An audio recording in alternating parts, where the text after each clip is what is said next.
छत्रपती संभाजीनगरहून आलो. माझं गाव वैजापूर आहे. काय झालं? मध्ये हातापायाला मुंग्या येत होत्या हां. आणि मान आखडली होती, पूर्ण आखडलेलं होतं पाठीमागचं बाजू. अच्छा, आता ट्रीटमेंट झाली, ट्रीटमेंट झाली, थोडं बरं वाटतं, क्लिअर झाल्यासारखं वाटतं, क्लिअर झाल्यासारखं वाटतं. एकदम ओके झाल्यासारखं वाटतं. डॉक्टर साहेबाचं नाव सांगा आणि दवाखान्याचं नाव सांगा. Shinde, doctor Shinde, Shinde hospital. किती फरक जाणवला तुम्हाला याच्यामध्ये? जवळजवळ 80%, 80-90% ते म्हणजे संध्याकाळपर्यंत अजून फरक होईल. हो का? क्या बात. लोकांना काय सांगणार पेशंटला? यावा, चांगली ट्रीटमेंट आहे, फायदा होतो ट्रीटमेंटचा, कसं काय वाटलं तुम्हाला? एकदम मस्त वाटतं. हां सर. नमस्कार सर्वांना. शिंदे ॲक्युपंक्चर सेंटरमध्ये सर्वांचं स्वागत आहे. आणि आपल्याकडं थेरपी स्वरूपात उपचार दिले जातात सर्वांना. कुठल्याही पद्धतीची या ठिकाणी सलाईन, गोळ्या, औषधी दिल्या जात नाही. आणि आपण जे पारंपरिक उपचार पद्धती आहे त्या पद्धतीद्वारे सर्वांना उपचार देण्याचा प्रयत्न करतो आणि बऱ्याच लोकांना फायदाही होत आहे. त्याच्यामुळे एवढे दुरून दुरून लोक येतात आपल्याकडं. किती वर्षापासून सर हॉस्पिटल तर आपलं? आता इथं आपल्याला माझा अनुभव समजा सांगायचा झाला 15 वर्षाचा अनुभव आहे आपला. 15 वर्षापासून आपण अशी लोकांना सेवा देत आहे. खाण्यापिण्याची काही पथ्य? खाण्यापिण्याची काही पथ्य? खाण्यापिण्याचे पथ्य एवढे जास्त काही नसतात आपल्याकडे जास्त. बरं. कारण की आपण हे नॅचरल जे जुन्या पारंपरिक उपचार पद्धती त्याच्याद्वारे उपचार करत असतो सर्वांना. काय काय काळजी घेतली पाहिजे पेशंटनी? काळजी काय, गादीवर झोपायचं नाही, वाकून काम करायचं नाही, वजं उचलताना आपण बोलतो दुसरीकडे, वजं एका साईडला उचलतो, कमरेत गॅप पडून जातो. आता आम्ही प्रत्येकाला सांगत असतो. आता ते आत्ता गेलं ते वकील मॅडम आहेत, 3 दिवसापासून त्यांना खूप त्रास होता. म्हणजे त्यांना आता 4था-5वा सेशन आहे. बऱ्यापैकी रिलीफ आहे. सकाळची जी बॅच असते आमची ती ज्यांना समजा एखाद्या वेळेस पूर्ण फरक पडत नाही त्यांना आम्ही दुसऱ्या दिवशी, तिसऱ्या दिवशी बोलत असतो. सर ते ब्रेनच्या डिसीजसाठी काय?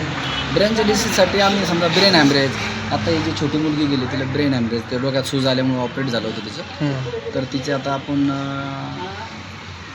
आज पहिलं सेशन आहे तिचं, तिला चालायला वगैरे आता बघू किती रिलीफ वाटतो. इपिलेप्सीसाठी काय विशेष आहे? इपिलेप्सी फिट किंवा घोरी येतात त्याच्यासाठी करतो, पण त्याला थोडा वेळ लागतो. परमनंट इलाज आहे का? परमनंट इलाज आहे, पण आपण मेडिसिनही बंद करू शकतो. पण त्याला खूप लाँग प्रोसेस, त्याला 6 महिने, वर्षभरही लागू शकतो. कारण की त्याला ब्रेन रिलेटेड आपल्याला त्याचे पॉईंट घ्यावे लागतात. तसे रिझल्ट आहे का पण त्याच्यात? रिझल्ट आहे त्याच्यामध्ये, पण फक्त वेळ लागू शकतो. आता मानपाटदुखी कसं बरेच उचलून आणले तरी लोक चालत जातात. याच्यामध्ये जेवढा फास्ट रिझल्ट असतो त्याच्यात तेवढा फास्ट रिझल्ट होतो. तेच म्हणलं ना, कारण शारीरिक व्याधीसाठी ठीक आहे, पण ते ब्रेनसाठी आता बरेचसे असे पॉईंट आहे. आता तुम्ही उलटी झाली, आता तुम्ही इथून ह्या पॉईंटला दाबा, 0 मिनिटात उलटी थांबून जाते. एवढी जादूसारखी काही पॉईंट आहे. पहिले हेच पारंपरिक होती. पहिले साधू लोक काय करायचं, पारंपरिक एखाद्या गर्भवती महिलेला उलटी होत असली तर त्याला आता पहिले थोडी मेडिसिन औषधी होत्या काही, तर त्या ठिकाणी त्याला इथं ज्वारीचा दाणा बांधून द्यायचा आहे, म्हणजे त्या गर्भवती महिलेला उलटी लगेच थांबून जातात. आताही तुम्हाला उलटी झाली तर त्या पॉईंटला लगेच दाबा, लगेच इमिडिएटली उलटी स्टॉप होऊन जाते. आता तुम्ही म्हणता डोकं उतरायचे, पहिले ही तीच थेरपी आहे. पहिले डाग द्यायचे, पहिले जुने लोक, साधू लोक पायाला चर द्यायचे, डाग द्यायचे, तांबे लावायचे, ही तीच प्रोसेस आहे. फक्त याला आम्ही थोडंसं इम्प्रूव्हमेंट करून थोडंसं हे केलं. संभाजीनगर वासियांना काय आवाहन करणार? हेच जास्तीत जास्त लोकांनी यात उपचार पद्धतीचा अनुभव घेतला पाहिजे. कारण की ॲलोपॅथी हे प्रत्येक पॅथी जास्तीत जागेवर ठीक आहे. कारण की ॲक्सिडेंट झाला त्या ठिकाणी आम्ही काही करू शकत नाही, त्यावेळेस आम्हालाही तिथं जावं लागतं. पण बऱ्याचशा गोष्टी अशा आहे की त्या ठिकाणी जेच तिची पॅथी सांगायचं म्हणजे तेच जागेवर ठीक आहे. गुडघेदुखीसाठी किती दिवसात फरक पडतो सर? आता प्रत्येकाची बॉडी ही वेगवेगळी असते. प्रत्येक गुडघेदुखीला काही पेशंटला जर ताजा आजार असला लवकर बरा होतो, जर जुनाट आजार असला, गादी जर फाटलेली असली किंवा मग गॅप असला त्याला वेळ लागतो. प्रत्येक पेशंटला वेगवेगळं असतं. बरेच उचलून आले तरी चालत जातात, काही एका दिवसात होतं, काही 2 दिवसात होतं. आता यांना ट्रीटमेंट झाली, डोकंदुखी होती का नाही, आता डोकंदुखी, आता त्यांना एक अर्धा 1 तास उपचार झाला, त्यांची डोकंदुखी लगेच थांबून जाते. म्हणजे ठराविक पॉईंट असते, आपण ब्लड सर्क्युलेशन डोक्यामध्ये वाढवून देतो, त्यांना काही डोकंदुखी हे होतं. तुमचं नाव आणि ॲड्रेस सांगा सर.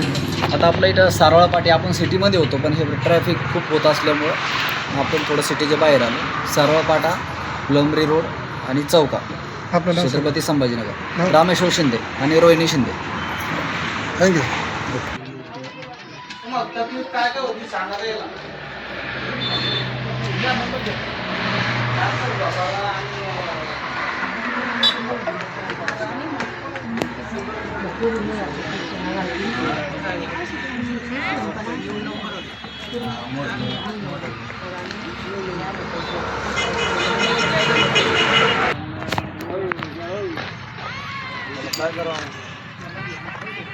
काय करा भाऊला सांगू का? सेकंड म्हणून